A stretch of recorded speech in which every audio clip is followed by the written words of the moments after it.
Cameroon, Bandung, Africa, Bandung, to the world, Bandung. Salut les amis, bienvenue. Je salue tous les Africains d'où qui sont. Si vous êtes en Afrique, je vous salue. Si vous êtes dans la diaspora, je vous salue.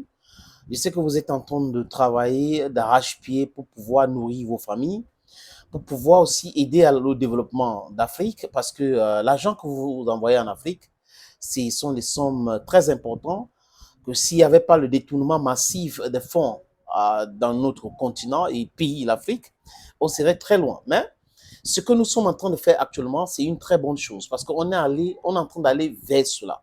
Et vous faites un travail formidable, un très grand travail que vous abattez. Félicitations encore.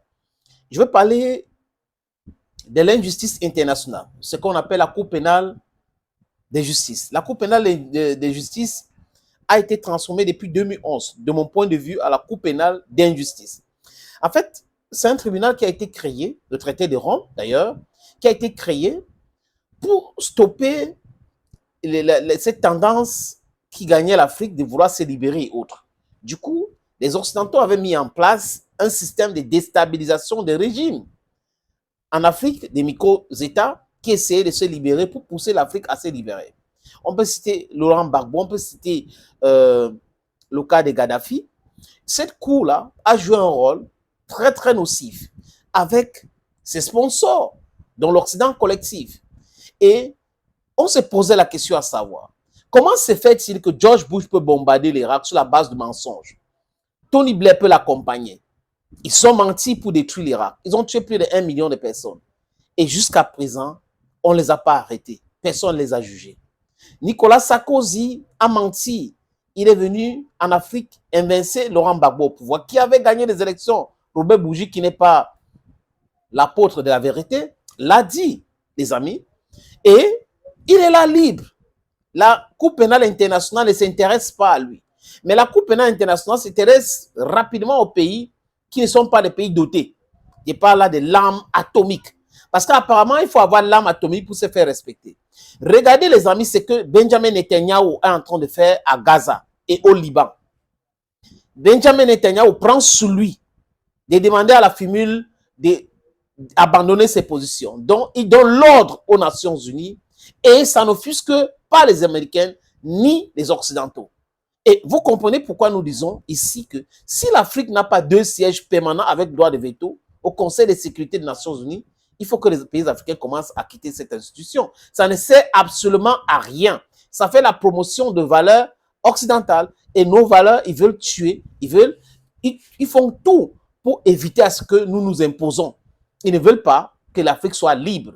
Et c'est à nous autres de comprendre cela. Tant que les dirigeants en Occident, les élites occidentales ne vont pas comprendre que l'Afrique est en mouvement. Et ce mouvement est irréversible. Ils seront en train de faire une grave erreur historique, les amis, comme ils l'ont fait par le passé.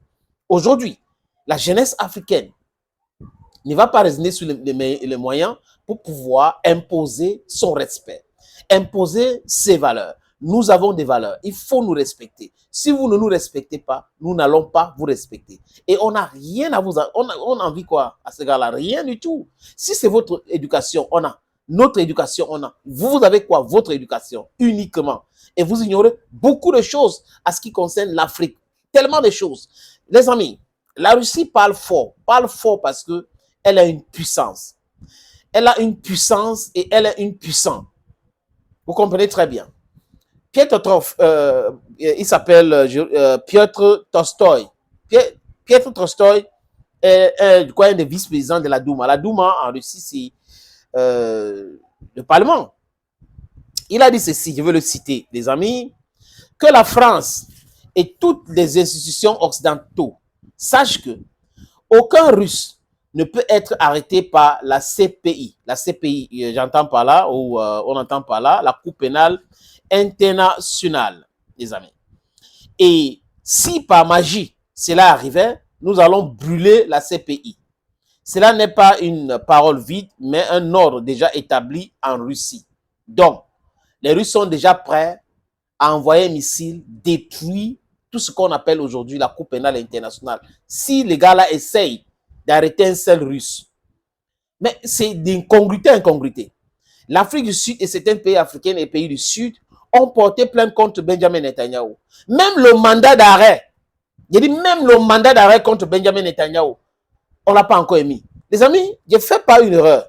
Il y a une différence entre des extrémistes notoires en Israël, de Benjamin Netanyahu et ses amis, et le peuple israélien, qui n'est pas d'accord avec ce que Benjamin Netanyahu est en train de faire. Il est en train de protéger son pouvoir en faisant la guerre pour essayer de réunir les gens, mais seulement, il est en train d'éliminer les vies des gens. Il rase le nord de Gaza. Il est en train de Sud-Liban, il est en train de tout bombarder au Sud-Liban. Mais les Américains ne poussent pas un petit doigt pour dire stop à cela. Donc vous comprenez que c'est leur politique. Mais quand, si ça arrive à l'autre, vous allez voir la Cour pénale internationale, la justice internationale, dont la justice internationale a géométrie variable. C'est ça qui ne passe pas.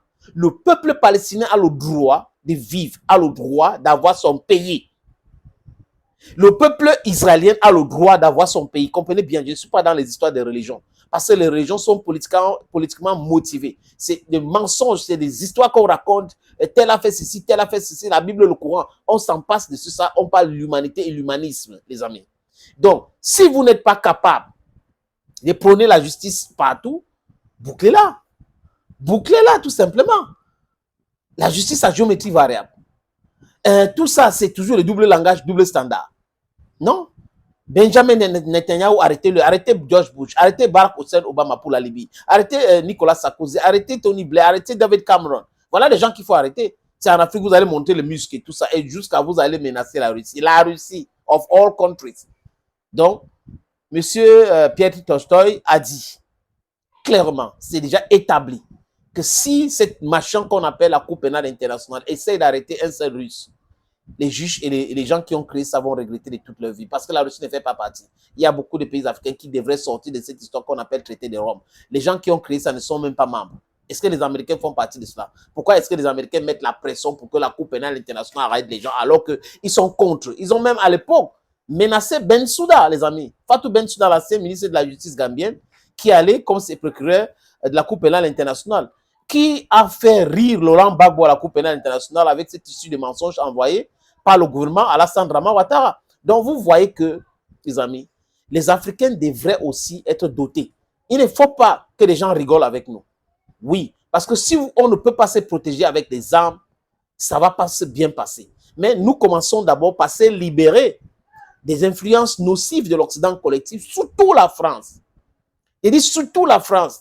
Et après les Américains et les Britanniques, on doit se libérer de leur contrôle pour pouvoir traiter d'égal à égal. Il n'y a pas de super-homme. Il n'y a pas un peuple choisi par qui que ce soit. Le racontage, Dieu a choisi tel peuple et tout ça, qu'on raconte dans la Bible, c'est du people, c'est du n'importe quoi. Il n'y a aucun, c'est-à-dire que il n'y a pas de Dieu quelque part qui a choisi un peuple comme un peuple propre et autre. C'est faux et archi faux. Ne vous faites pas distraire, les amis. Le peuple africain reste debout et la justice internationale doit faire son travail et non faire son travail pour plaire à X et Y. Thank you, friends. Bye bye.